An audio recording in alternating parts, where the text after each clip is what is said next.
Good morning, नमस्ते अनि नमस्कार र सम्पूर्णमा हार्दिक स्वागत छ मेरो भिडियोमा। र तपाईहरु सबैजना आराम कुशली हुनुहुन्छ होला। म पनि आराम कुशली छु र धेरैजना साथीहरु यो समयमा आफ्नै कामतिर व्यस्तता हुनुहुन्छ होला। र आज त शनिबारको दिन भएको कारण पनि कतिपय साथीहरुको त अफिस पनि बिदा होला हैन। त्यही भएर चाहिँ कतै घुम्न जाने प्लान गर्दै हुनुहुन्छ होला, घुम्न जाँदै हुनुहुन्छ होला र कतिपय साथीहरु घरमै आफ्नै कामतिर व्यस्तता हुनुहुन्छ होला। र म चाहिँ बिहानै हिँडे साथीहरु। आज चाहिँ शनिबार बजार हिँडे, हाट बजार हिँडे र कतिपय नजिकै यहाँ सल्दिरमा बस्नुहुने साथीहरु त अघि नै पुगिसक्नु भयो होला। 8 बजिसक्यो हैन। म चाहिँ भर्खरै जाँदै छु र हतार गएर अब हतार आउनु छ हैन। किनभने हाम्रो चाहिँ बिदा हुँदैन अफिस, त्यही भएर फेरि हामीले चाहिँ बजार गएर आएर फेरि खाना खाएर चाहिँ अफिस जानु पर्ने हुन्छ। र आज सल्लेरीको मौसम चाहिँ आज चाहिँ दुम्मा भइरहेछ हैन। हिजो चाहिँ धेरै नै घाम लाग्यो है। आज चाहिँ अलिकति पानी पर्छ कि भन्ने जस्तो नि भएको छ। र साथीहरु, म तपाईहरुसँग बजार पुगेर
भेट आएर फेरि भएको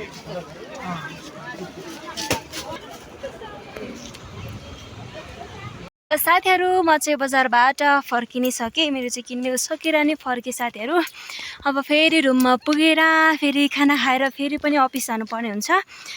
तपाईँहरूको त अफिस बिदा नै हुन्छ होला शनिबार त, पक्कै पनि हुन्छ नै है, तपाईँहरूको त शनिबार बिदा हुन्छ, हाम्रो चाहिँ हुँदैन। त्यही भएर चाहिँ अब फेरि पनि अफिस जानुपर्ने हुन्छ साथीहरू।